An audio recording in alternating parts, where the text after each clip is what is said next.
Bueno, le damos la bienvenida a esta clase de la materia de hidrología y obras hidráulicas. En este caso vamos a continuar con las obras y en particular vamos a ver el tema de desvío provisional para la construcción de una presa, ¿sí? Desvío provisional del río, ¿sí? Entonces, bien, ¿qué es el desvío provisional del río? Consiste en generar un recinto estanco, un recinto seco, para poder permitir el desarrollo de la construcción de una presa, ¿sí? Utilizando maquinaria de movimiento del suelo terrestre. Entonces, vamos a ver la diferencia entre un desvío de un río de llanura y uno de montaña, y vamos a enumerar algunas características principales de cómo se debería de desviar un río. En este caso en particular, vemos en la imagen a la presa Punta Negra, ubicada en el río San Juan, al norte de Caracoles, en donde eh, podemos apreciar el pequeño desvío que se está haciendo, que se realizó para generar esta zona de acá, un recinto estanco, un recinto seco, ¿sí? Entonces, esta que está acá, ¿sí? Es, digamos, la ataguía o pequeña presa de muy poca altura destinada a, digamos, generar, digamos, una suerte de pequeño embalse de tal manera de que vean lo que está acá. Acá tenemos una obra de toma y podemos apreciar de que acá hay una suerte de canal, ¿sí? Que está un canal cerrado, que después pasa a ser un canal a cielo abierto, y bueno, acá desviamos el río para poder construir en esta parte de acá el cuerpo principal de la presa.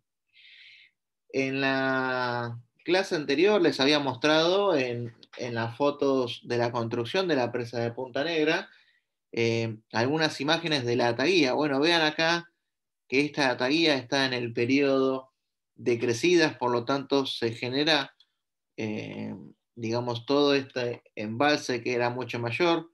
Cuando les había mostrado las fotos anteriores, estaba seco, sino que había un pequeño arroyito, un pequeño curso de agua y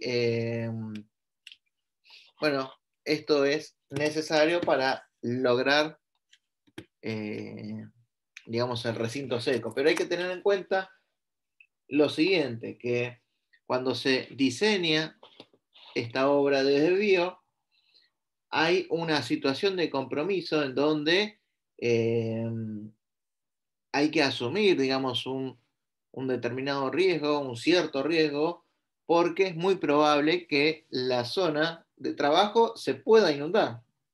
Pero también hay que tener en cuenta que durante la instancia de construcción, en el caso de inundarse, tenemos mucha maquinaria de movimiento de suelos y se puede llegar a controlar las filtraciones.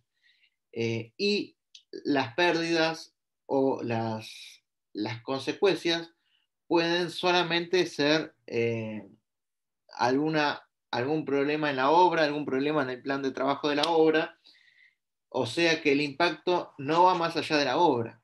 Caso contrario, que cuando se dimensiona un vertedero para una crecida importante, las consecuencias del paso de esa crecida pueden afectar a la obra y a la zona de influencia tanto directa como indirecta de la presa y el embalse. Entonces, lo que sí hay que tener en cuenta es que cuando se realiza el desvío de la obra es una tarea crítica, ¿sí? Y una tarea muy importante, ¿sí? Porque de ella va a depender, digamos, todas las tareas siguientes para la construcción de una presa. Así que vamos a enumerar las distintas fases de la construcción de una presa, hablando primeramente de las obras previas. ¿Sí? Tengan en cuenta que estas obras se implantan en lugares que están alejados de las poblaciones y que muchas veces están en el medio de la nada. Entonces, previamente hay que generar accesos, hay que generar caminos, hay que generar alguna villa temporaria, hay que abastecerlo de electricidad, hay que abastecerlo de materiales de la construcción y bueno, hay que iniciar las obras realizando todas las actividades previas. ¿Cómo ser que hoy en día, si uno va para las obras que están ubicadas en el sur o las obras que están ubicadas en Mendoza, hay algunos pequeños poblados, como ser, por ejemplo, el poblado que está ubicado cercano al dique de los Reyunos, ubicado sobre el río Diamante, en San Rafael, Mendoza, en donde el pueblito que primitivamente eran las casas para los trabajadores de la obra, de los distintos diques que se estaban haciendo, hoy en día son pequeñas poblaciones que quedaron, ¿sí? Porque tengan en cuenta que estas obras son de larga duración, podemos estar o se puede estar trabajando 4, 5, 6, hasta 10 años y las poblaciones o los obreros de la construcción tienen que ir muchas veces con sus familias. Entonces, en algunos lados hay inclusive pequeñas escuelas, salas hospitales, salas de primeros auxilios, y se generan verdaderos poblados. La tendencia antigua, la tendencia que ya no está en boga, era generar pueblos consolidados, ¿sí? Con viviendas digamos que presenten eh, mucha duración en el tiempo, pero hoy en día se estila a generar campamentos del tipo minero, ¿sí? En donde, por ejemplo, para las obras que se están construyendo en el sur, bueno, son campamentos de viviendas modulares, tipo contenedores, en donde se pueden ampliar o desarmar o armar y desarmar muy fácilmente. Entonces, esto es algo importante, digamos, todas las obras previas, y ahí le comenté algunas de ellas. El siguiente paso, bueno, nosotros ingresamos a la ejecución de la obra, empezamos a realizar las pequeñas o las excavaciones superficiales, y después va a llegar un momento en que sí o sí hay que desviar el río, porque tenemos que trabajar en la zona del cauce principal. Entonces ahí es donde tenemos esta fase crítica. ¿Cómo desviamos el río? Eso es algo que vamos a estudiar en el día de hoy. Después, bueno, continuamos con las excavaciones y continuamos con los cimientos. Después pasamos a realizar el resto de las obras, como bien dice acá, la realización del cuerpo principal de la presa, sus obras complementarias y el montaje de todas sus instalaciones. Y después que llegamos a un cierto nivel en donde la presa puede soportar los empujes del agua, se hace el cierre del desvío. Por lo general, el cierre del desvío se hace una vez finalizada la obra completa, ¿sí? Es decir, la obra terminada hasta su coronamiento. Y la etapa de cierre de desvío hay que hacerlo con cautela. ¿Por qué? Porque en la primera instancia de llenado del embalse, el primer llenado del embalse, es el más importante de todos, porque ahí es donde van a empezar a trabajar las capas impermeables de nuestra presa, van a empezar a trabajar los filtros, los drenes, los núcleos impermeables, y todo eso debiera de ser de forma controlada. Además, el llenado del embalse se efectúa, ¿cómo decirlo? Se efectúa de tal manera que no afecte a los caudales ecológicos que el río debe erogarse aguas abajo, ¿sí? Entonces, imaginen que en función de los periodos de crecidas o de sequía que puede llegar a tener el embalse, el llenado puede tardar algunos buenos años. Y una vez que ya llegó a su altura de diseño, a su nivel máximo operativo, a partir de ahí, bueno, ya se puede empezar a trabajar por ejemplo, con la sala de máquinas o con las turbinas, con los parámetros de diseño. Así que bien, estas son algunas de las bases de la construcción de una represa. Y vean esto que corresponde a la primera fase que les había dicho respecto de las campiñas digamos, a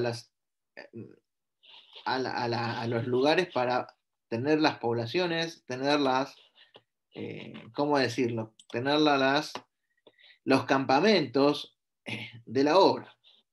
En este caso, la página de internet de la presa del río Santa Cruz, las dos que se están ejecutando, vean que acá es, bueno, la UTE que ganó la licitación, que hay una empresa argentina y una empresa china, que realizan concurso de precios y acá tenemos los pliegos de la licitación o del concurso de precios para villas temporarias. ¿Sí? Obviamente las empresas se tienen que equipar de maquinaria, de movimiento de suelo, y en este caso los campamentos. Entonces vean acá cómo es la planilla, digamos, de cotización de los campamentos o de las villas temporarias, en donde tenemos viviendas de un dormitorio, pabellones, oficinas de personal, sala de primeros auxilios, edificios comunitarios y demás, ¿sí? No sé si tengo algún plano o no, pero si ustedes van a la página de internet van a ver algún que otro plano esquemático y es bastante interesante que ustedes de forma personal investiguen sobre las obras que se están realizando en la Argentina, ¿sí? Como ser las obras de Río Santa Cruz, las obras que están allá en la zona de Yacyretá. Tengan en cuenta que se está construyendo el vertedero Añacuá, perdón, la central hidroeléctrica Añacuá, que está en el lugar donde actualmente está el vertedero Añacuá. Y, por ejemplo, también en el río San Juan, arriba de Caracoles, arriba de Punta Negra, se está construyendo el dique El Tambolar. Entonces, ahí les acabo de dar 3 implantaciones de presas que se están ejecutando hoy en día en nuestro país y que gracias a los medios de difusión, a los medios de comunicaciones virtuales, ustedes pueden hacer el seguimiento, ¿sí? Con fotos, con videos de estas obras que son hitos en la ingeniería de nuestro país. Entonces, esta fase de desvío del río, vuelvo a repetir, tiene por objeto dejar seco el cauce para poder realizar la cimentación primero y luego el resto de la obra. Entonces, para ello y para toda obra civil hay que tener una buena organización de la misma. ¿Y esto en qué consiste? En tener una buena planificación para evitar, digamos, desfasajes en los planes de trabajo. Y esto, bueno, esto es un principio que dice que una buena planificación evita, ¿sí? Problemas futuros. Entonces, vamos a continuar con el desvío del río. Bueno, acá me parece que es la tercera vez que lo acabo de escribir. Vuelvo a repetir, el desvío del río es lograr una zona seca en el cauce para permitir el desarrollo de los trabajos de construcción de la obra o de la presa. Y tengan en cuenta que... Sí, ¿alguna consulta? Hola, ¿se escucha? ¿Se me cortó internet? No, profe, se escucha. Se escucha. Bueno, Se escucha muchas bien, gracias. profe. Gracias.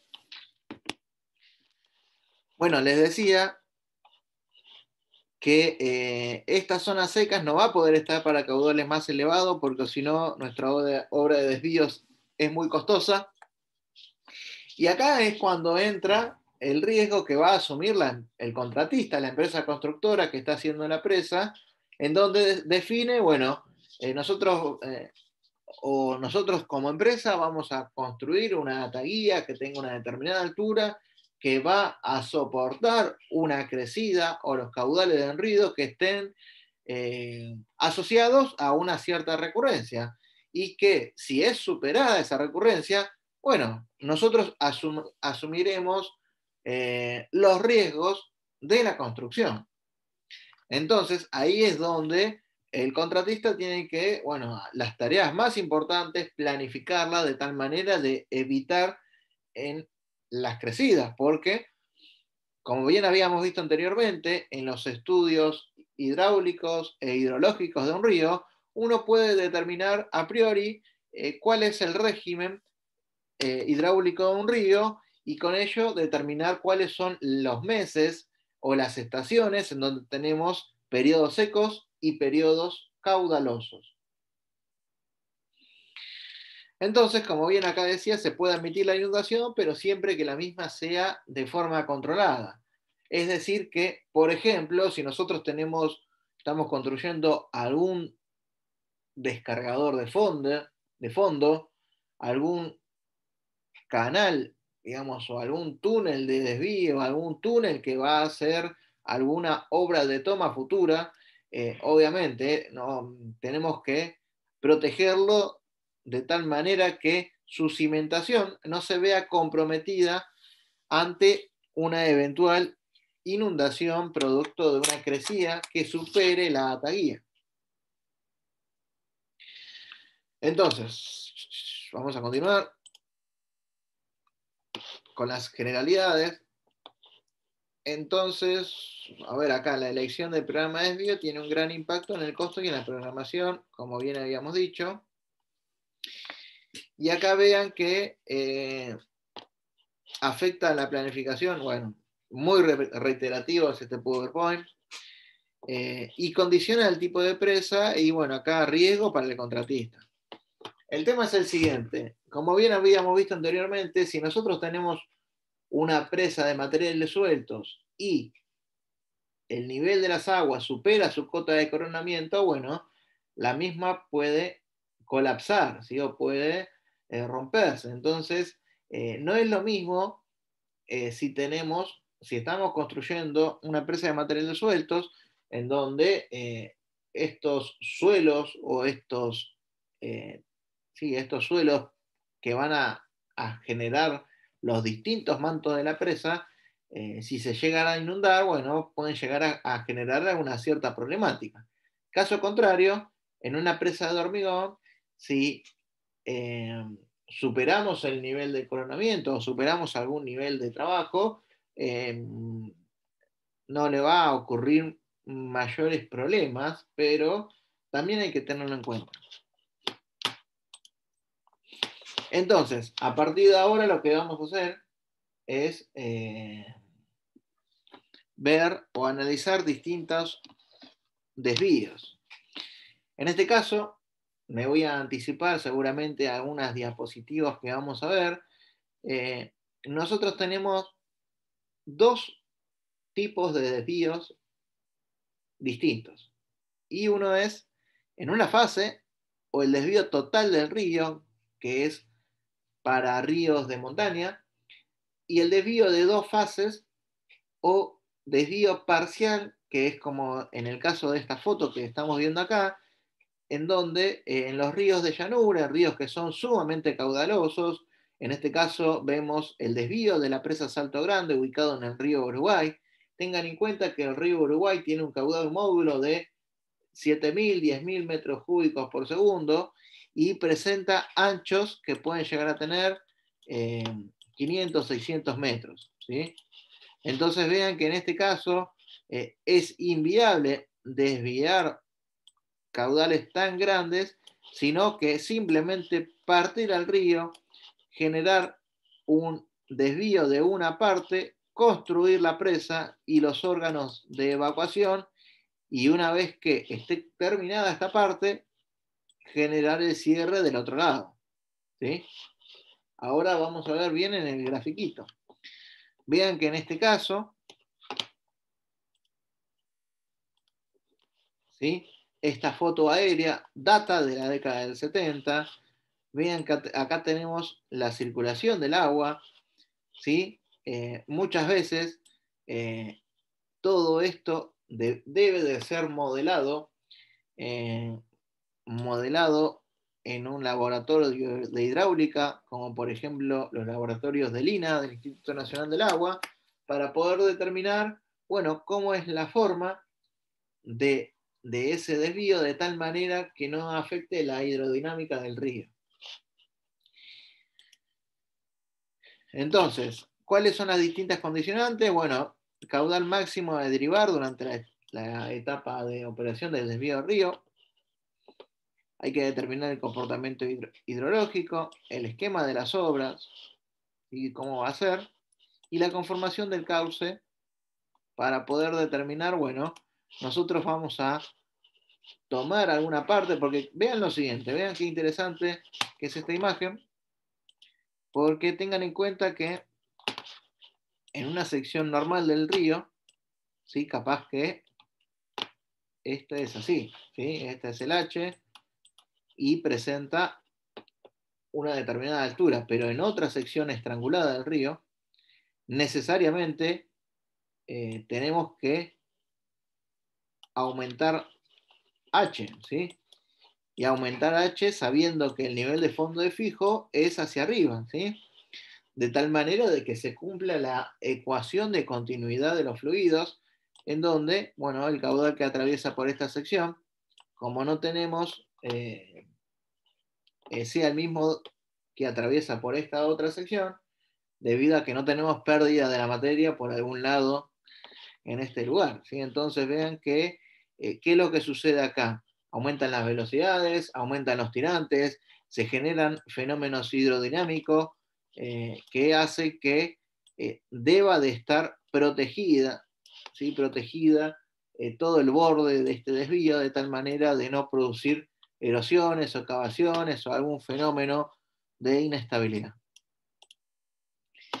Entonces, son muy importantes las condiciones de la hidráulica fluvial, las condiciones geotécnicas, porque acá vemos para realizar el desvío, y bueno, siempre el cronograma. Entonces, para determinar el caudal a evacuarse por las obras de desvío, hay que asumir un determinado riesgo. Va a depender de la tipología de presa, ya sea de hormigón o de materiales suelos, y básicamente es un problema económico, ¿sí? Ahí le dije en 3 palabras lo que dice acá. Y bueno, existe una recomendación del SPANCOL, perdón, que vendría a ser la Comisión Española del ICOL, o la Normativa Española de Seguridad de Presas, que nos define distintos grupos de presas en función a 3 categorías y nos da un determinado indicador del riesgo a asumir. En esta categoría tenemos A, B y C, en donde la categoría A afecta a grandes núcleos urbanos con servicios esenciales, o los daños medioambientales van a ser muy importantes. Una categoría B que va disminuyendo y una categoría C que produce los menores daños.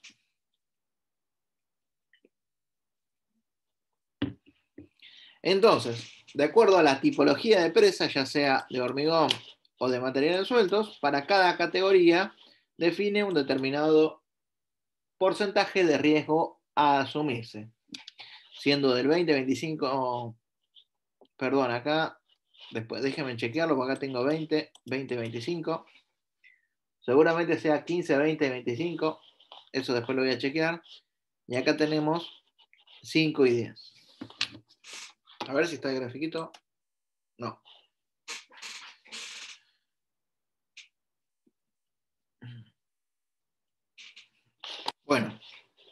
acá les dejo un ejercicio. Este ejercicio tiene que ver con la fórmula de riesgo que ustedes vieron en análisis probabilístico aplicado a la hidrología, en donde con la fórmula del riesgo que relaciona el periodo de retorno con el riesgo, se puede tener, y con un determinado tiempo de obra, se puede realizar este ejercicio, y esto se lo dejo para tarea para el hogar, ¿sí?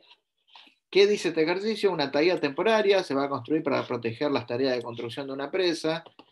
La obra durará 5 años. Si la taía se diseña para soportar una crecida de 20 años de recurrencia, ¿cuál es el riesgo de la estructura para que sea superada en el primer año, en el tercero, al menos una vez, nunca? ¿Sí? Este es un ejemplito, un ejercicio típico de probabilidad en donde simplemente se utiliza la fórmula del riesgo. Entonces, vamos a ver los esquemas de desvío y cierre del cauce. Nosotros podemos hacer la derivación en una o en varias fases, y el cierre del río puede ser tanto vertical como horizontal, como especial, ya sea por voladura o lo que fuere. Entonces, hay que tener en cuenta las características hidrológicas, topográficas y geológicas del emplazamiento. Siempre hablamos del plazo y del costo porque estamos trabajando en una instancia constructiva, y después las obras de desvío se pueden incorporar a las presas, ¿sí? Como ser empresas de materiales sueltos, en donde es común incorporar la ataguía al cuerpo principal de una presa. Entonces, como bien dijimos, en una sola fase es para gargantas estrechas, para ríos de montaña, y en varias fases para valles anchos y para ríos caudalosos. Hasta ahora se entiende, no sé si voy muy rápido, no sé si tienen alguna consulta.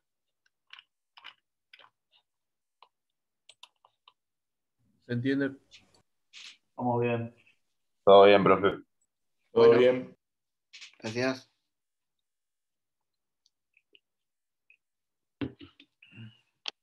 En este caso tenemos una planta en donde tenemos acá esto que le estoy remarcando, es la proyección del cuerpo de la presa que se va a construir, y vean que tenemos una ataguía aguas arriba, una ataguía aguas abajo, siendo este el sentido de flujo del agua o de circulación de la misma, y acá vemos que tenemos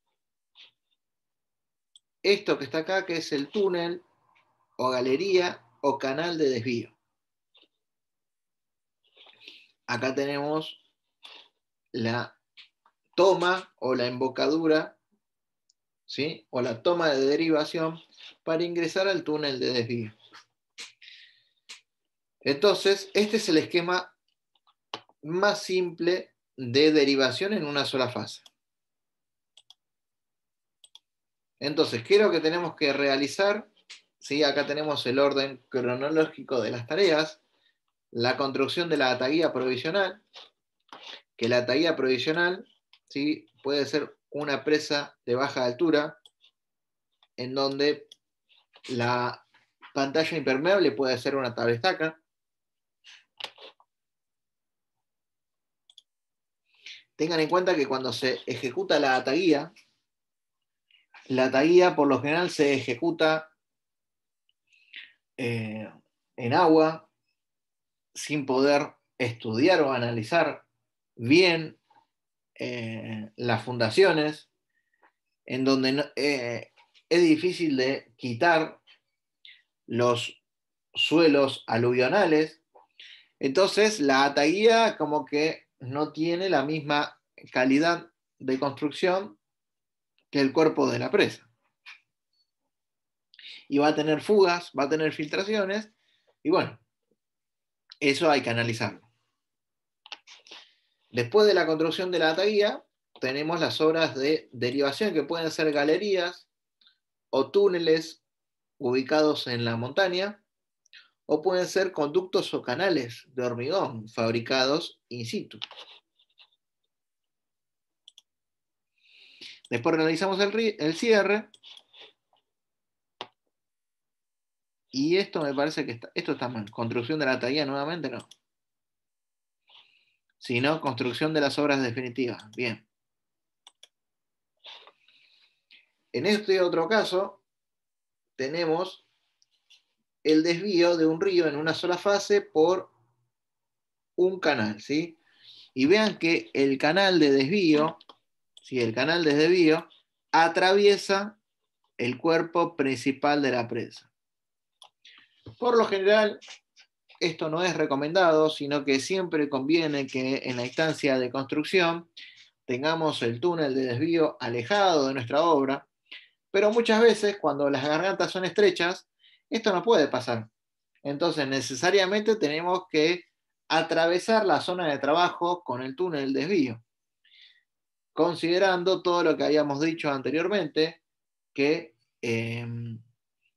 digamos, en este caso tengo que tener bien en cuenta esta fundación, tengo que realizarla bien de tal manera de después evitar alguna problemática. Y bien, que también es lo mismo, ¿sí?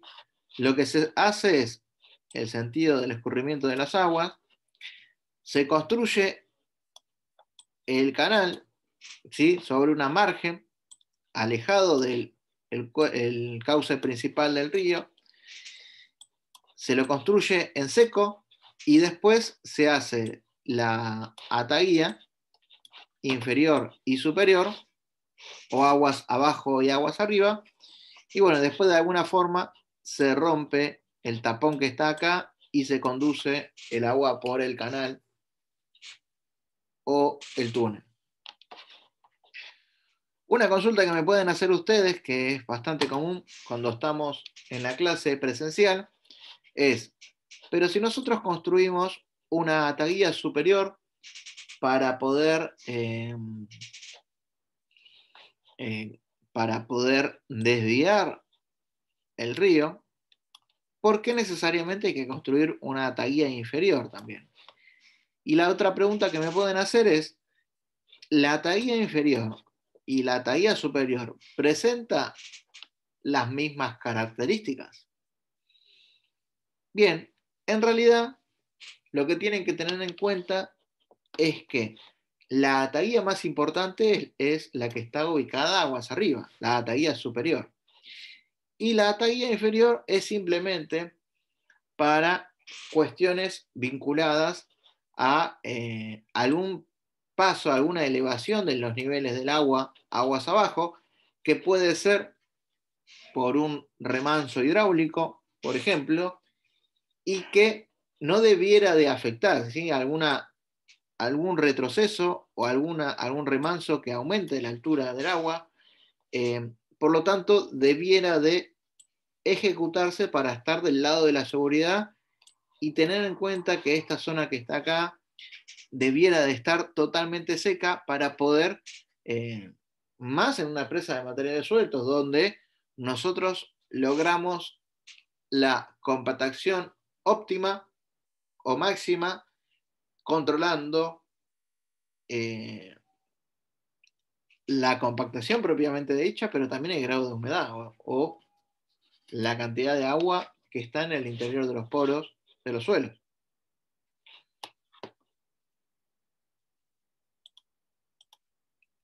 Bien, después hablamos de la derivación en varias fases, en donde hacemos, bueno, acá está, les dejo acá para que lo lean, pero yo voy directamente al grafiquito. Vemos que tenemos el sentido de escurrimiento. La primera fase es, realizamos esta ataguía,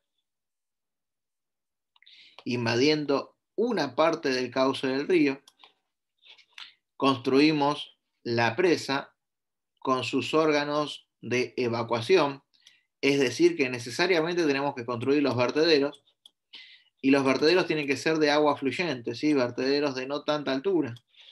O tenemos que tener bien en cuenta todos los órganos de evacuación de las aguas para que en la segunda etapa, cuando se cierre la otra parte, ¿sí? Tengamos esta zona como si fuera un recinto estanco y seco, y esta zona, a través de los órganos de evacuación que ya construimos de la presa, poder erogar el agua hacia abajo y poder construir todo y después, bueno, después volar este recinto de la segunda etapa o segunda fase. ¿Hasta ahora se entendió las dos formas de realizar un desvío de un río?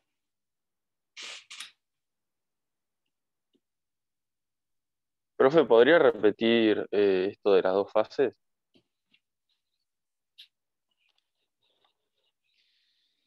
Bien, imagínate que vamos a ver, vamos a explicarlo de otra forma.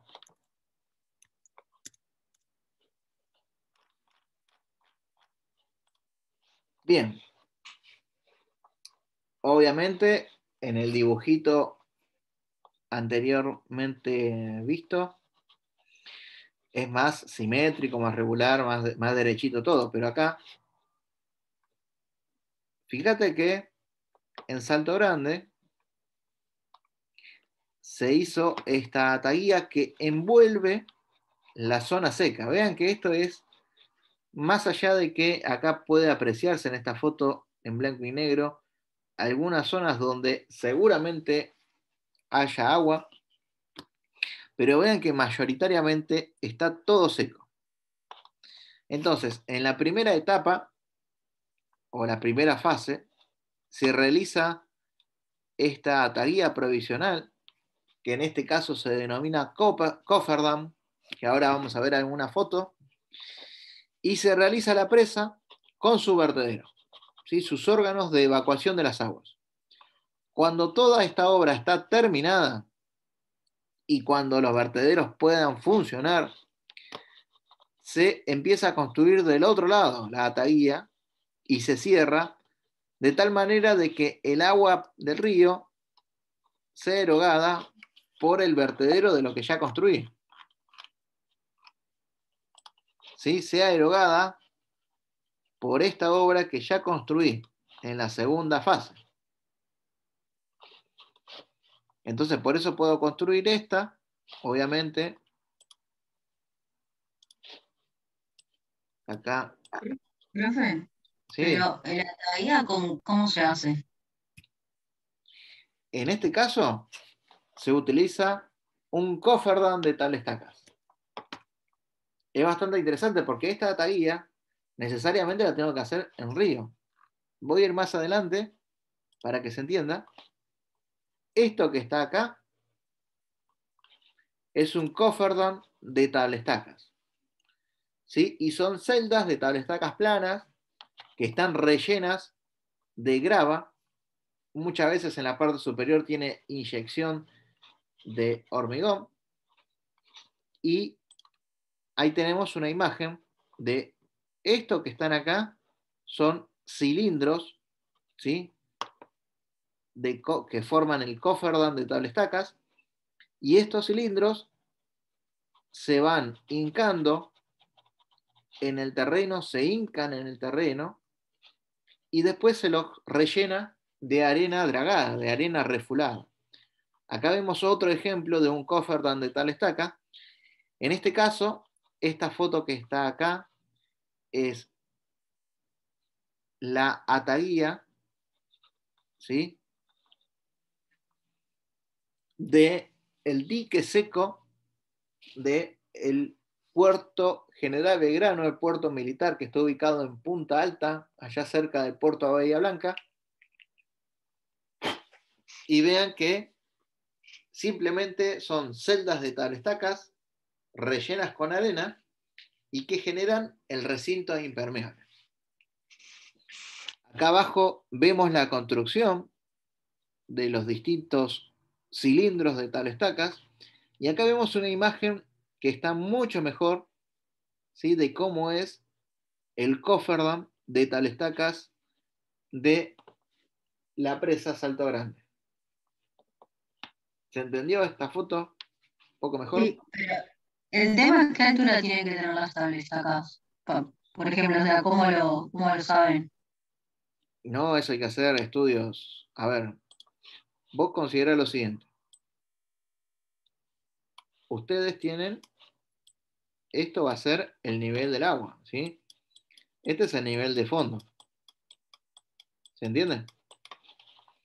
Entonces, ustedes, por lo general, este hincado de tabla estaca se hace desde agua. Viene una barcaza que tiene, digamos, un equipo para poder hincar la tabla estaca.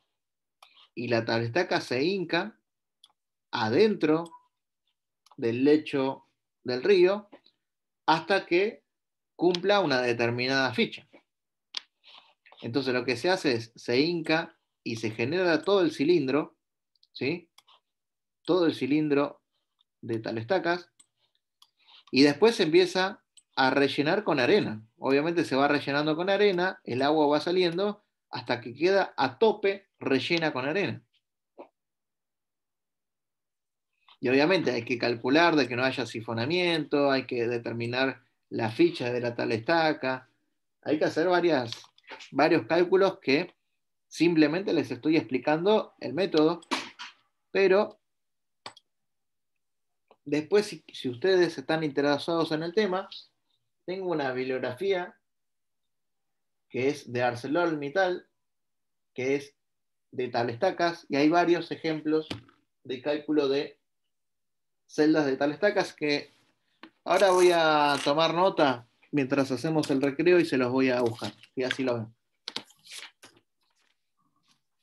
David, Sí, ¿puedo hacer un comentario sí, adelante. para los alumnos, digamos? Bueno, tengan en cuenta que para la realización de estos proyectos, estas obras, hay una ejecución previa, una planificación previa, digamos, que es tan duradera y tan exhaustiva como la obra en sí misma. Ustedes tengan en cuenta que cada vez que se hace una obra de este tipo, ya quiere decir que causa está estudiado a fondo, desde los niveles más bajos hasta los niveles más superiores. Obviamente, uno va a tratar de ir construyendo en los momentos que se pueda, digamos, donde los niveles son más bajos. No siempre es así, porque las construcciones duran meses y años. Por lo tanto, es muy probable que haya un riesgo de daño. Pero de todos modos, antes de hacer un trabajo de esto, la planificación es exhaustiva, ténganlo en cuenta. Por lo tanto, ¿cuál va a ser la altura del coferdam? Coferdam, digamos, en inglés es cofre, dam es dique, de alguna manera es el sistema cerrado de diques que se hace, ¿está bien?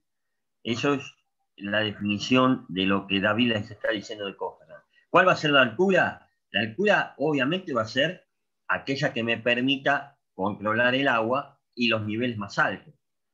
Siempre va a haber, como les dijo David hace una o dos diapositivas atrás, siempre va a haber un riesgo a correr, ¿tá? Siempre va a haber un riesgo.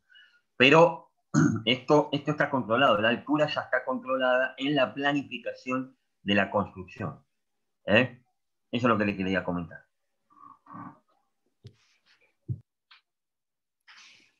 Perdón, ¿y hay tablas estacas que pueden llegar hasta la profundidad, hasta el fondo, o sea, sin cortarlas en el medio o unirlas? No, exacto, tiene que estar totalmente unida. Mirá, aprovechando que Diego hizo este comentario, a ver, si me permiten, voy a compartir esta pantalla, me voy a ir un poquito del tema. Se puede apreciar acá esta guía de ArcelorMittal, como bien les había dicho. No sé si se ve. Sí, sí, se ve. Bueno, vean, acá están soluciones de fundaciones para proyectos, en este caso, bueno, de construcción de puertos, pero también puede ser vean acá cómo es el hincado de la tablestaca.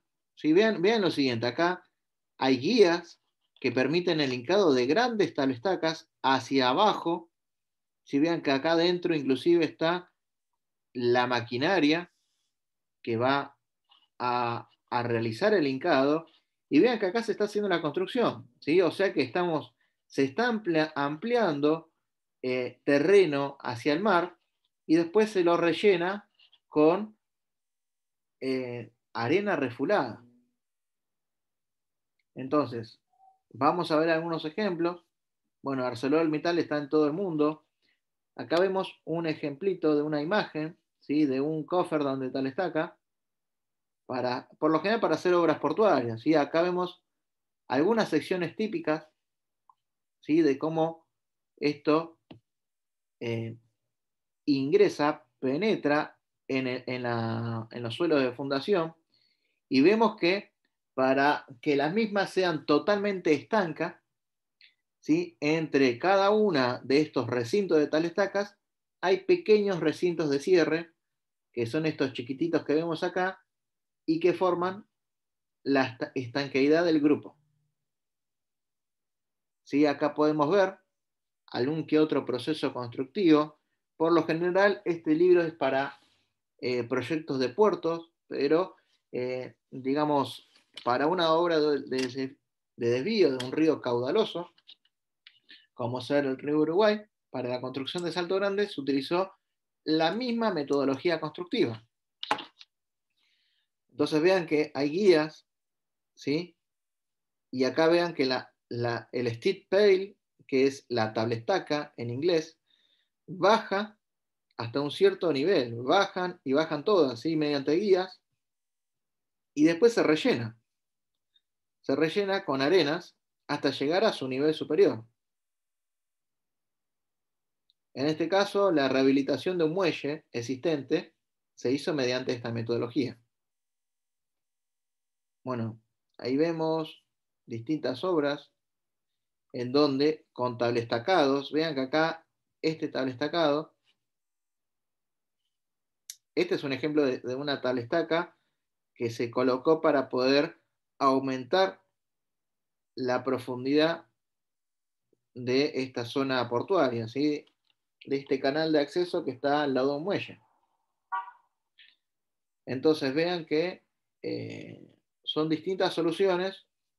Bueno, a ver si hay alguna más. Sí, de tablestacas. Acá vean que tenemos la construcción de un coferdam de tablestaca. Acá no se puede apreciar tan bien, pero mediante un equipo se va hincando la tablestaca hasta penetrar adentro del terreno. Vean que acá se llegó, se rellenó de arena y después se lo selló en la parte superior con pavimento. Muchas veces en la parte superior hay tensores para unir todas las tablestacas superiormente. Y acá hay un ejemplo de los tensores. Se pueden ver que estos tensores están anclados a bloques de anclaje y, bueno, a ver, son distintas soluciones de tablestacas y de celdas de tablestacas. Yo tenía hay otro manual más de ArcelorMittal que acá vemos un coferdam que tiene un nivel de atesoramiento superior y un nivel de atesoramiento inferior.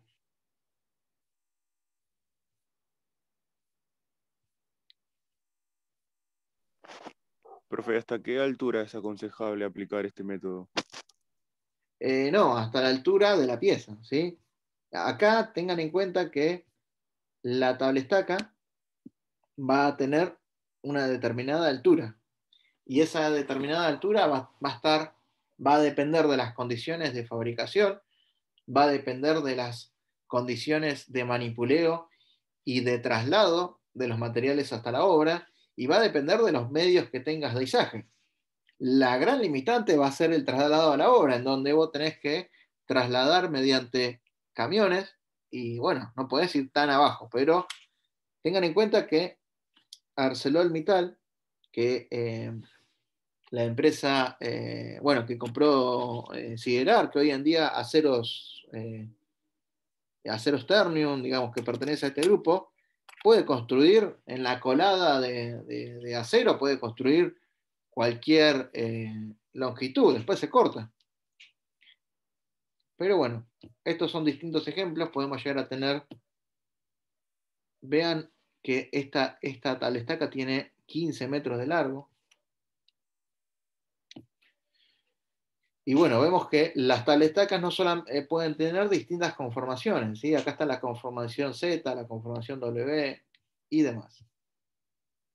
Después les dejo, ¿sí?, para que lo estudien, ¿sí? ¿Se entendió? Más o menos con estos ejemplos. Sí, profe, ¿la versión en español la tiene? No. No, es... hay mucha bibliografía que está en idioma inglés, así que igual es en inglés técnico y pueden... capaz que les resulta de utilidad. Bueno, a ver. Entonces, ¿se entendió cómo es este recinto que me permite la derivación en varias fases? Obviamente, si nosotros dibujamos, estos son los cofferdam o celdas de tales estacas que se me van a unir y van a generar la estanqueidad que me va a permitir la construcción de la obra. ¿Sí?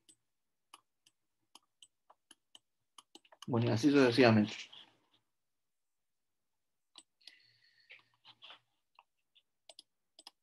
Bien, ahora vamos a hablar de los cierres. Los cierres, cuando nosotros ejecutamos la ataguía, la misma se puede construir en forma vertical, en forma horizontal y en forma especial. La forma especial es con voladuras. Vean, imaginen lo siguiente, este es el caso de un río y al lado tenemos una montaña. Bueno, perforamos la montaña y esto se cae para acá, cae el enrocado y forma la ataguía. Esa es una forma muy rudimentaria de explicar un cierre especial. En cambio, un cierre horizontal es el siguiente. De alguna forma, empezamos a generar la construcción de la tablestaca de esta forma, ¿sí?, de abajo hacia arriba en forma horizontal. Entonces, para realizar esta forma, como bien dice acá, se va a necesitar de un puente de servicio o también denominado blonding para transportar los materiales. Es decir, alguna estructura de cables que me permita trasladar el material y tirarlo. Y el otro tipo de cierre, el vertical, parte de las orillas. ¿Sí? Parte de las orillas y va cerrando sobre ambas márgenes en forma vertical. Obviamente, ¿qué es lo que empieza a suceder en el medio? Hay que estudiar bien cómo es el fenómeno hidrodinámico, porque disminuimos la sección, aumentamos las velocidades, se pueden producir fenómenos de erosión. Entonces, por lo general en los cierres verticales, la granulometría que está en esta zona es mucho mayor que la de acá, debido a que en este caso vamos a tener las mayores fuerzas tractivas en la zona cercana del cierre. Y vean que el cierre vertical se puede hacer por camiones y van descargando, entra, descarga y se va, entra, descarga y se va, y así sucesivamente hasta invadir el cauce totalmente. El cierre vertical, ¿sí? Cuando uno construye la infraestructura de un puente, es muy común realizar en el río lo que se denomina, o arroyo o curso de agua, un terraplén de avance. ¿Y esto qué significa? Bueno, nosotros tenemos que construir el pilotaje acá, ¿sí? O acá. Entonces, rellenamos toda esta zona de suelos, de tal manera de poder ingresar con la pilotera hasta acá, ejecutamos el pilote y después lo que hacemos es dragamos o removemos lo que me sirvió mi terraplén, ¿sí? De tal manera de que el río vuelva a tener su cauce natural. Es muy similar al cierre vertical. Así que bien. Después vamos a hablar de las ataguías. ¿Hasta ahora tienen alguna duda? ¿Alguna consulta?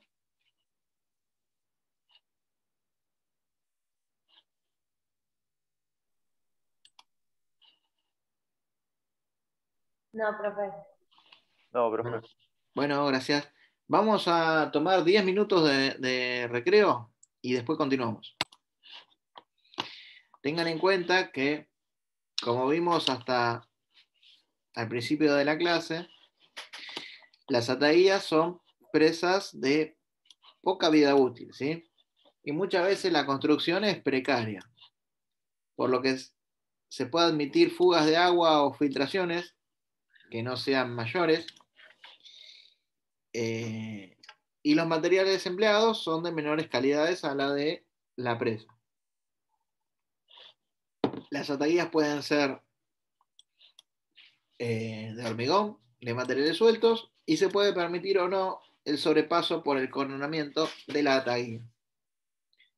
Entonces, como bien adelantamos hace un rato, una de las formas de realizar una ataguía es mediante un cofferdam. Un cofferdam que es una celda de talestacas rellenas con grava o arena refulada, en donde posteriormente se hace un cierre de hormigón. Vean que acá tenemos los elementos tensores que están unidos a este bloque de anclaje, y esto es para darle una solidez en la parte superior de la talestaca.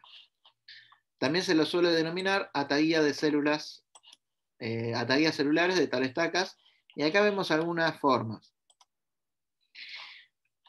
Como bien vimos hace un ratito, esta es la foto de Salto Grande para el año 75. Y vean lo siguiente, vean que entre esta foto de Salto Grande, que tiene los bordes rectos, y la foto de Salto Grande que habíamos visto anteriormente, perdón, que es esta de acá, que no tiene los bordes rectos, vean que acá todavía es de un año anterior, todavía no se había hecho el recinto de tablestacas, entonces acá se estaban empezando a realizar los terraplenes para avanzar con el recinto de tablestaca y después tener el lugar netamente seco. Bien, después de las tablestacas pasamos a las conducciones. Y cuando la roca es buena, se utiliza túnel realizado excavado en roca, ¿sí? Y si la roca es débil, hay que hacer un túnel de hormigón. Entonces, veamos algunos ejemplos. En este caso vemos el túnel de desvío, ¿sí? O canal de desvío de la presa ubicada sobre el Río Grande, en San Luis. Y vean que acá, ¿dónde está el túnel? Acá está el túnel, ¿sí? Vean esto. Esto que está acá es el túnel. acá tenemos la ataguía aguas abajo, acá tenemos la ataguía aguas arriba, y acá está la embocadura del túnel. Ahora vamos a ver un ejemplito que es del proyecto de la obra de desvío de la presa Chihuido 1, ubicado en el sur de nuestro país. Entonces vean que la primera etapa comprenden todas estas tareas, que vamos a verla en la imagen. Veamos que tenemos acá una carta topográfica con distintas curvas de niveles. Tenemos el eje de la presa y tenemos los dos ejes de la ataguía. En donde vemos que la primera instancia es realizar, bueno, el túnel de descarga, es túnel de desvío. El túnel de desvío puede tener una entrada y una salida para controlar y evitar que se generen fenómenos erosivos a la entrada y a la salida de la misma. Erosivos, perdón, acá, y acá acumulación o generan alguna suerte de fenómeno hidrodinámico que no sea bueno. La segunda etapa, vean lo siguiente. Vean qué interesante, porque hasta ahora yo no les había dicho nada de una preataguía. Pero muchas veces, para la construcción de la ataguía propiamente dicha, hay que hacer una pequeña preataguía. ¿Sí? Entonces, vean lo siguiente.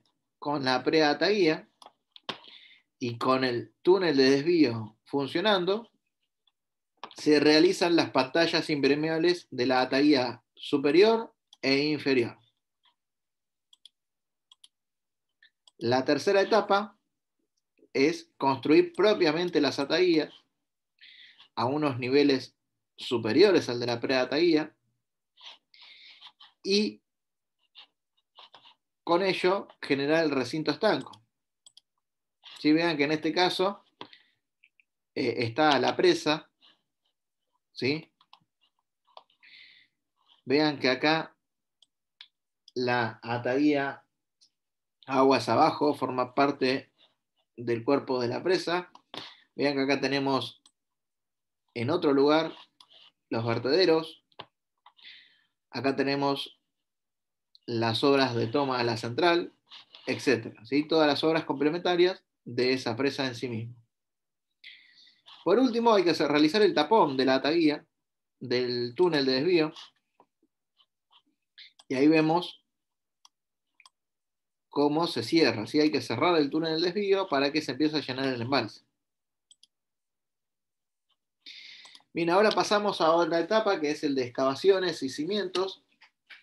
Y acá hay que tener en cuenta que para la excavación de una presa no es simplemente la eliminación de una parte del terreno, como ser, por ejemplo, el desmonte de una obra vial, sino que acá tiene una doble implicancia cuando nosotros realizamos una sobreexcavación o una mala excavación, porque vamos a requerir de mayores materiales para el cuerpo principal de la presa, si excavamos de más. Y si excavamos de menos, podemos no tener suelos o enrocados con la suficiente capacidad aportante y puede generar alguna anomalía o alguna fisura o alguna rotura en el cuerpo principal de la presa. Entonces, esto hay que tenerlo en cuenta.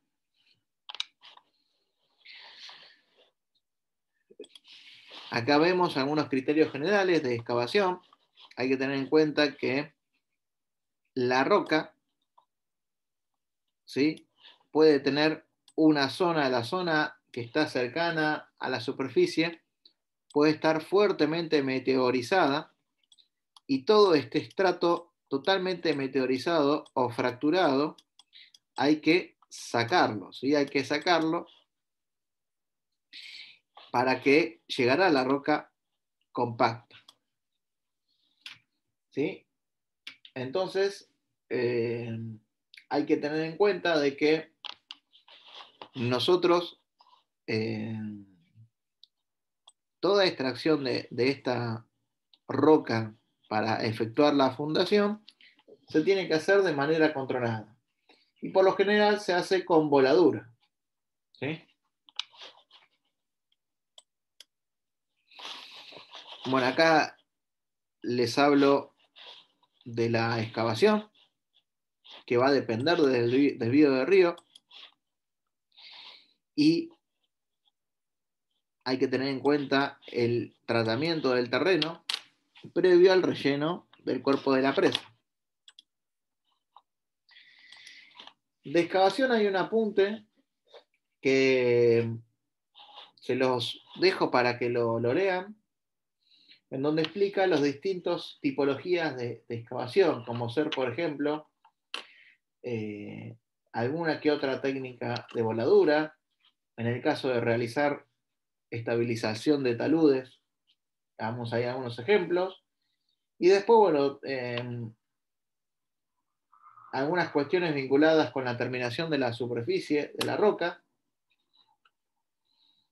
y eso se lo dejo para que lo lean ustedes. El apunte está bien resumido, es un apunte cortito, y sigo para adelante. Respecto al hormigonado, en el caso de presas de hormigón, acá vemos una imagen de la presa Agua del Toro, ubicada en Río Diamante, Mendoza, y esta es una foto de la construcción. Entonces acá vemos que el hormigonado se hizo por bloques o por etapas.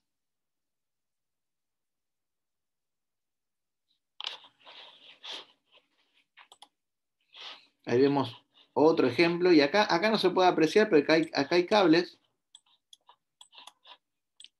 que sirven para transportar los materiales a través de sistemas de cables. Y vean que la construcción se hace por módulos. Profesor, ¿esos sistemas de cable serían los famosos blondines? Sí, exactamente, los blondines, sistema de blondines.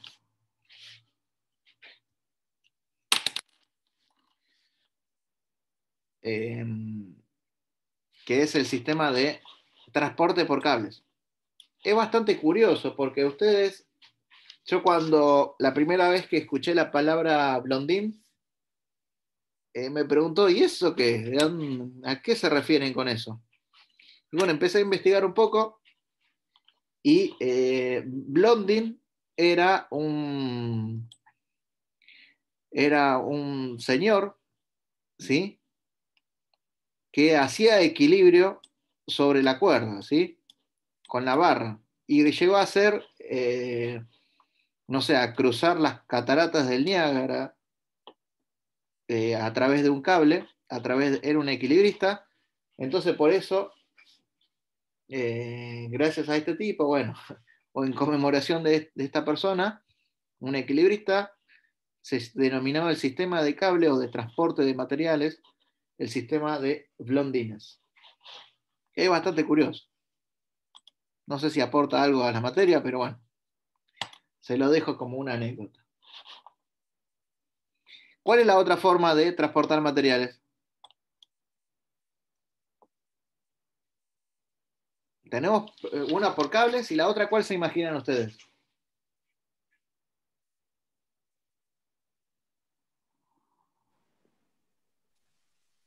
¿Por grúas pórtico? Bien, por grúas, a través de grúas o equipos de izaje. Bueno, acá vemos la obra en sí misma. Esta foto está ubicada desde aguas abajo, y bueno, se puede apreciar todo el sistema de encofrados, ¿sí?, encofrados para poder ejecutar el dique Agua del Toro.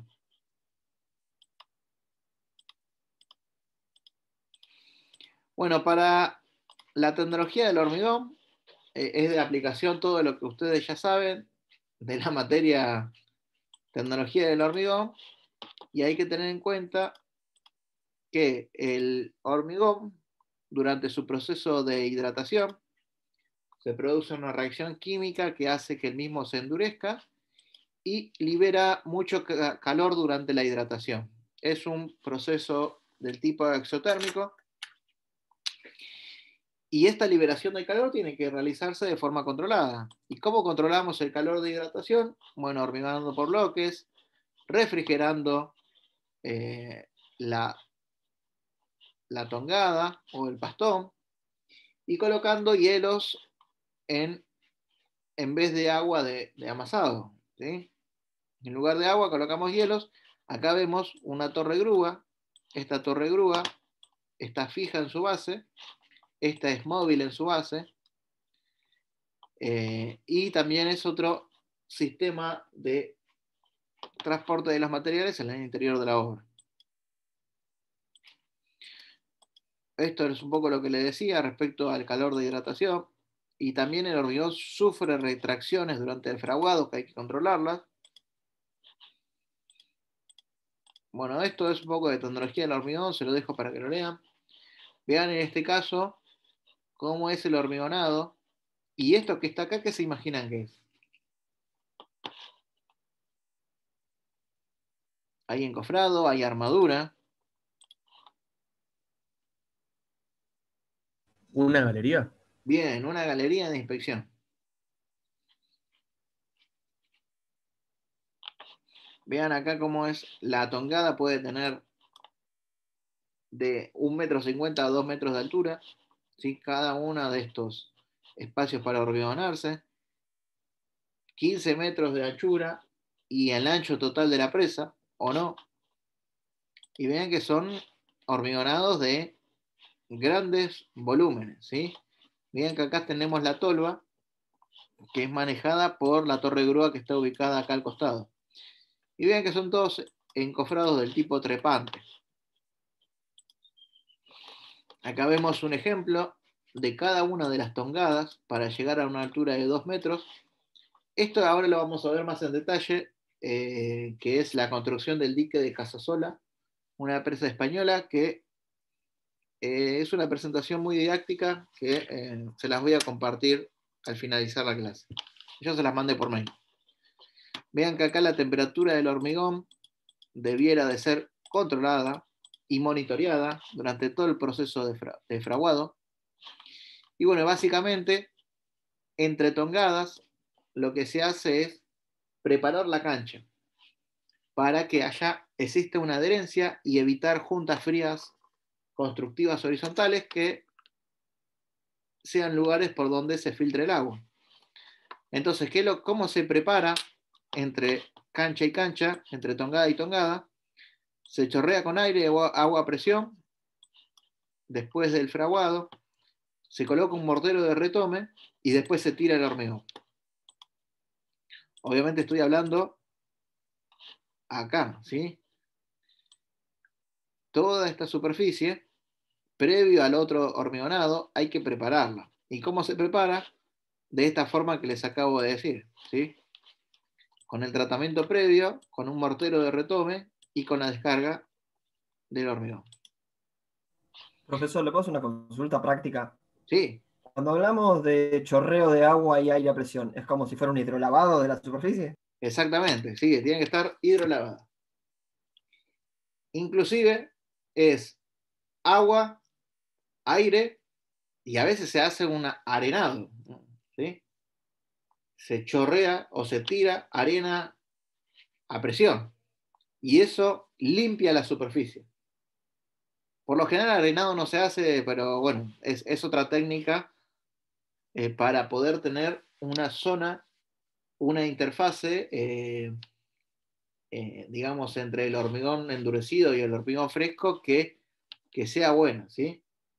Evitar de que, digamos, esa película de la exudación del hormigón, esa película de lechada de hormigón débil que está en la superficie de la tongada anterior, que genere una junta fría, digamos, que genere un lugar donde puede llegar a filtrarse el agua. ¿Alguna otra consulta? Profe, yo tengo una consulta, lo que es calidad del hormigón, se maneja todo en H30 más o menos, ¿no? ¿O nada que No, ver? son hormigones masivos, ¿sí? Entonces, la calidad del hormigón puede variar en función del lugar en donde se esté hormigonando. es muy probable que en los hormigones que estén cercanas a los estribos sea de mayor calidad, en las zonas donde haya hormigón armado también, pero después, bueno, se utiliza así, hormigones convencionales. Claro, porque yo había leído que en la parte más baja de lo que es la presa, en la base, no alcanzaba mucha resistencia a compresión. Creo que ya como mucho a 28 kilos, una cosa así. Por eso le Sí, a ver, preguntaba. si tengan en cuenta lo siguiente, mientras más voluminosa es la presa, menores tensiones van a tener en su base. ¿Sí? Entonces, si tenemos una presa de gravedad maciza, las tensiones son mínimas, no es tanto. Caso contrario, si tenemos una presa de contrafuerte, ¿sí? Ahí en los contrafuertes voy a tener mayores tensiones, o una presa aligerada. Y ni que hablar una presa en arco. La presa en arco puede llegar a estar al límite de la resistencia del hormigón porque son presas que actúan por el efecto arco. ¿Se entiende?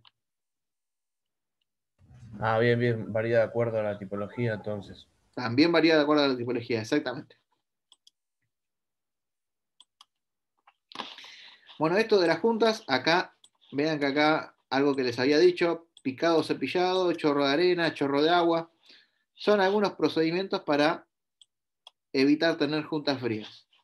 Respecto a las juntas verticales, tenemos de algunos tipos, juntas funcionales y juntas constructivas. Vean que una presa en arco, ¿sí? Como el arco tiene que trabajar todo a presión, ¿sí? Esta es la forma de que trabaja el arco, tiene que tener alguna cierta rugosidad o trabazón. Y después se tiene que inyectar toda esta junta, como bien les había dicho, en los meses de invierno, para lograr colocar la mayor cantidad de inyección de lechada. Acá vemos, por ejemplo, cómo en las distintas galerías se hace la inyección, digamos, de la lechada. Después tenemos otras juntas que se pueden hacer mediante una chapa de cobre o algún elemento de PVC. Acá hay una foto en donde se realiza esta chapa de cobre.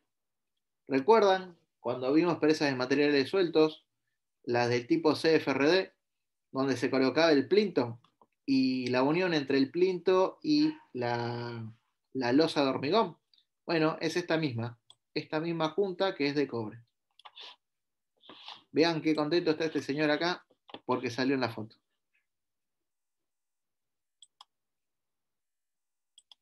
Bueno, después continuamos con la tecnología del hormigón. Algunas acciones para controlar la temperatura, la pre-refrigeración o la refrigeración posterior, el uso de aditivos o adiciones o cementos de bajo calor de hidratación. Y acá les dejo para que investiguen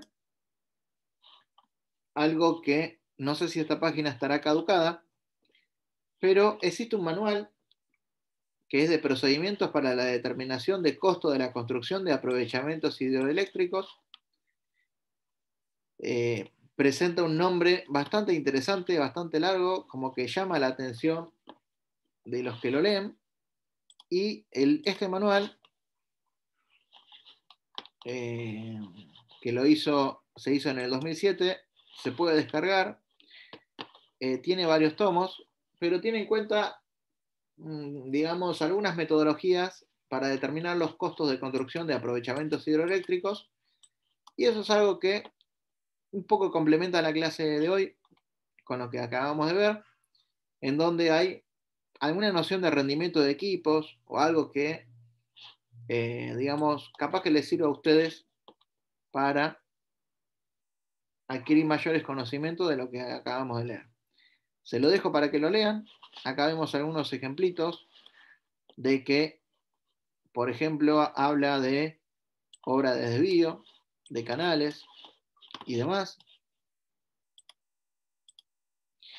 Y acá les dejo el link para que lo puedan ver.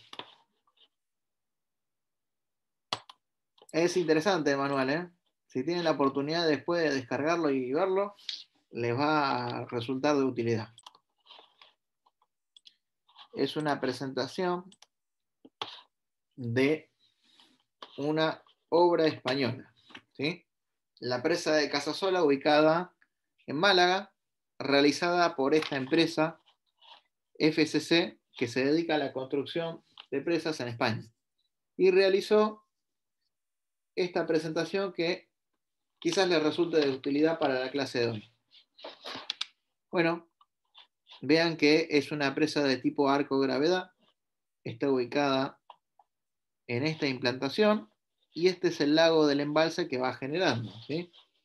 Vean lo siguiente, el vertedero está ubicado en el cuerpo principal de la presa, tiene algunas torres de toma de agua, y si no tengo en cuenta, esta presa se originó con el fin de controlar las crecidas y abastecer de agua potable a las ciudades. Entonces, vamos a ver algunos datos generales, algunos datos que tienen que ver con los órganos de descarga, instalaciones y el proceso de ejecución, empezando por el desvío del río, las excavaciones, la colocación del hormigón, la inyección de las juntas y demás. Datos generales, estoy ubicado en Málaga, acá tenemos la ciudad portuaria de Málaga, y acá vemos la presa. Tenemos el volumen del embalse, 24 hectómetros cúbicos, la laminación de avenidas y el abastecimiento a Málaga. La laminación de avenidas corresponde al control de crecidas, ¿sí? En algunas bibliografías españolas, como ser el Tratado Básico de Presas, van a ver que el control de crecidas lo llama laminación de avenidas. Es lo mismo. Ahí habla un poco de los estratos geológicos, cómo son,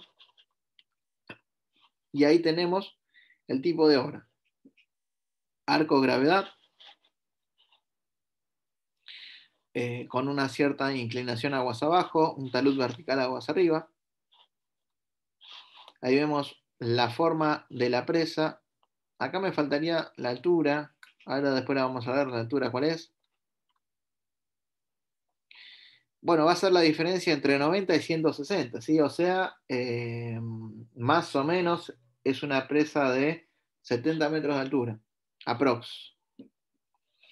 Pero bueno, vemos la sección transversal en la zona de la presa, la sección transversal en la zona de los vertederos, la cantidad de galería de inspección que tiene la misma, el ancho de coronamiento, en este caso de 9 metros, y vemos que posee distintas galerías separadas 23 metros aproximadamente. Las dos galerías inferiores se conectan con la roca de fundación lateral en la zona de estribos. Presenta una galería perimetral, que es esta que está acá. ¿Sí se puede apreciar la galería perimetral? Es muy importante tener además galerías perimetrales para poder chequear qué es lo que sucede en la interfase de la presa con las rocas de fundación. Y después acá se pueden ver claramente los distintos módulos que se van a hormigonar. El B1, B2, B4, así sucesivamente cada uno de los módulos, tanto de la margen izquierda como la margen derecha. Ahí tenemos un acceso a la galería superior. El interior de las galerías, vean cómo es. Es una galería de pequeñas dimensiones. Y ven que acá tenemos todo lo concerniente a el drenaje que puede llegar a haber entre galería y galería. Acá seguramente haya un aparato de auscultación. La galería en el macizo rocoso, como es. Y bueno, acá vemos que para la medición de la presa o la auscultación se colocaron termómetros para medir la temperatura, medidores de junta interno para ver los movimientos entre módulos y los movimientos de la presa respecto del suelo, aforadores o piezómetros para medir las filtraciones y extensómetros para medir deformaciones y demás. Entonces, acá hablamos del aliviadero. El aliviadero es de labio fijo, ¿sí? Que la avenida de proyecto o la crecida de proyecto tiene una recurrencia de 5.000 años. Los caudales superan los 1.600 metros cúbicos por segundo. Y vean que la restitución al cauce es mediante un trampolín de lanzamiento o un trampolín lanzador.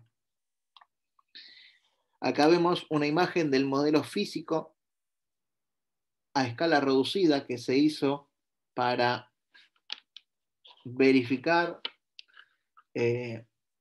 digamos, la hidráulica o el comportamiento hidráulico del vertedero o aliviadero.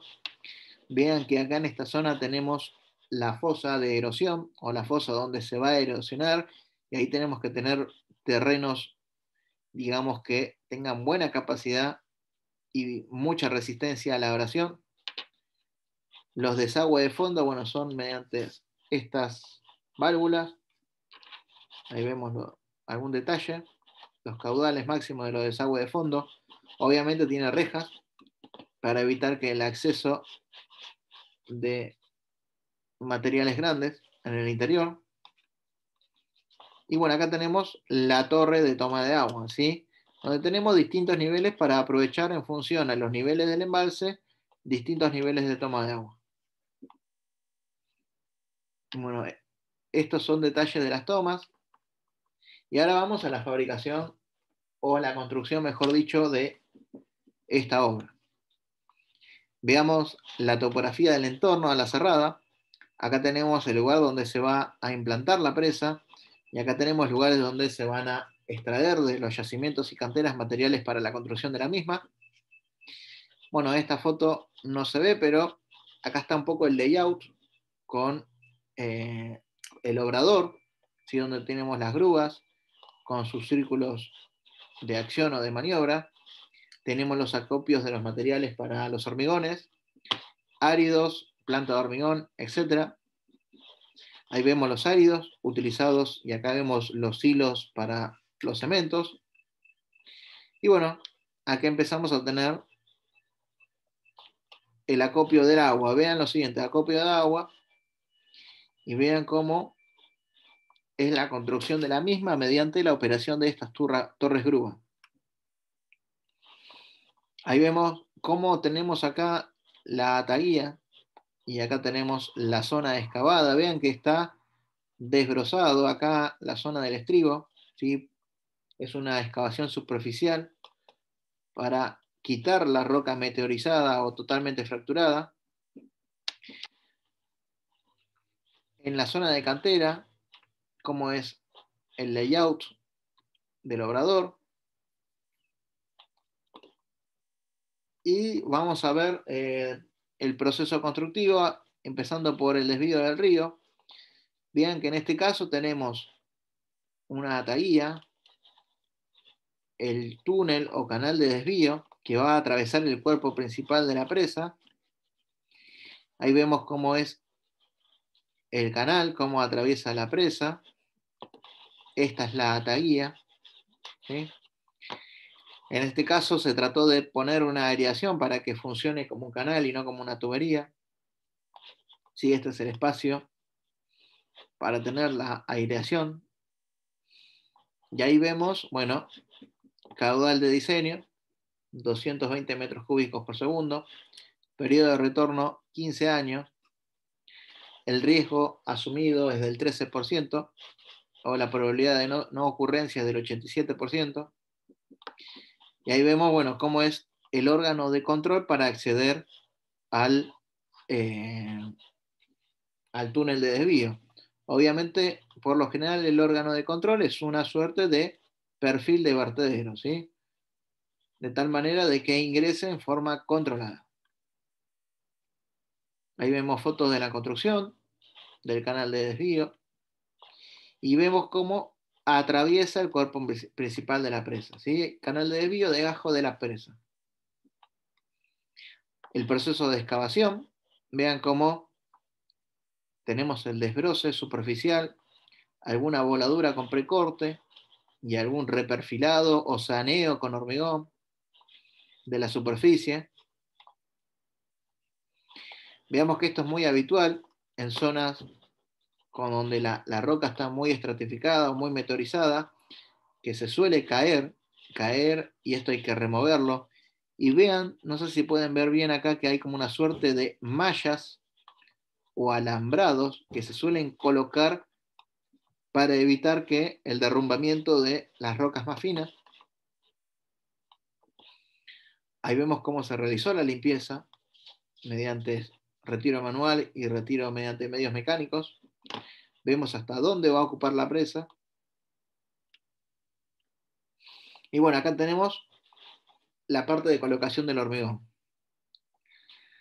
Acá tenemos la tipología de áridos calcáreos, un tipo de cemento, se utilizó ceniza volante, o también denominado fly ash, de una central térmica cercana, como adición.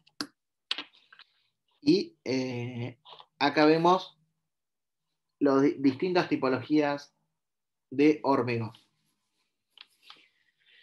Y vean lo siguiente, son hormigones que no son tan resistentes, ¿sí?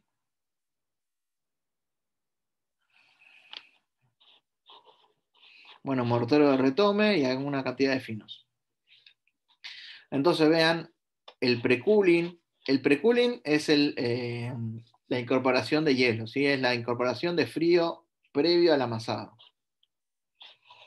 Y ahí vemos la fabricación, vean, con Ataguía, desde el año 95 al 96. Vean el círculo de acción de cada uno de las torres grúas, donde afecta a todos los módulos de la presa, y sin ataguías. Vean que acá, desde la planta elaboradora, hay que realizar el circuito de camiones para poder acceder, ¿sí? Y generar un hormigonado continuo.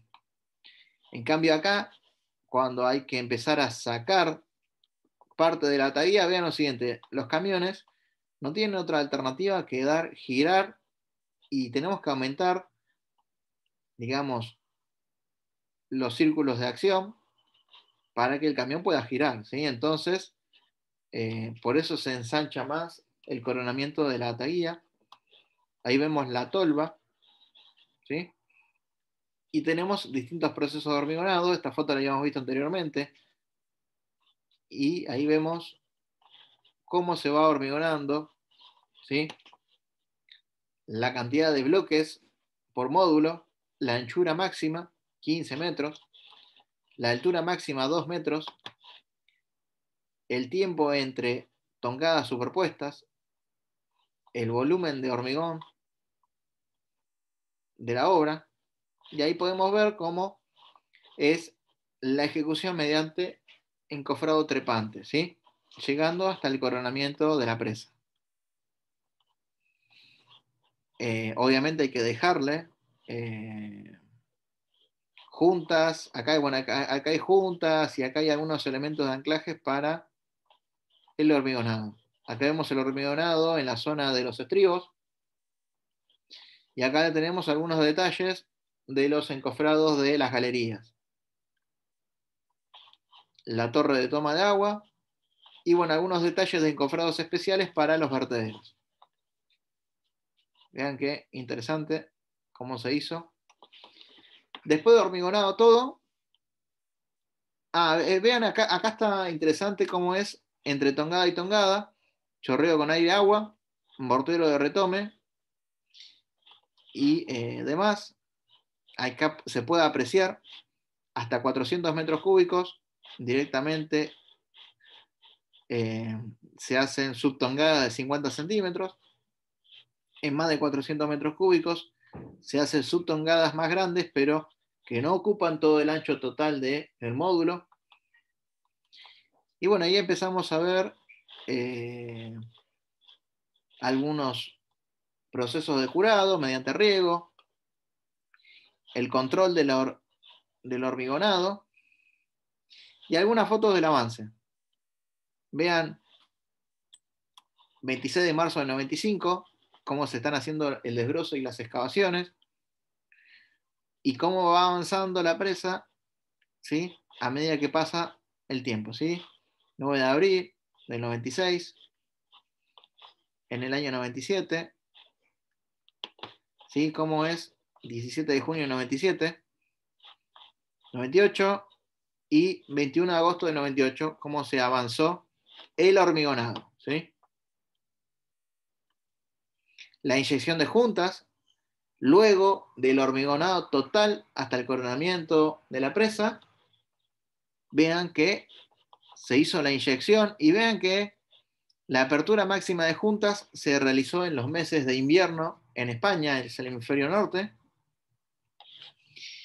y cómo se hizo por circuitos cerrados entre galería y galería, en donde acá se explicaba muy bien cómo por distintos conductos perforados que habían quedado inmersos en el interior del hormigón, conectados a las galerías, se inyectaba la lechada de cemento para sellar completamente las juntas. Ahí está el tubo perforado y demás. Respecto al tratamiento del terreno, lo que se hicieron son pantallas de impermeabilización. ¿Sí? A ver si hay una fotito más. Bueno, acá explica un poco del proceso de inyección. Pero bien, estoy pasando de forma muy breve cómo se fue construyendo la obra. Y vean que se hormigonó y se llegó hasta el coronamiento.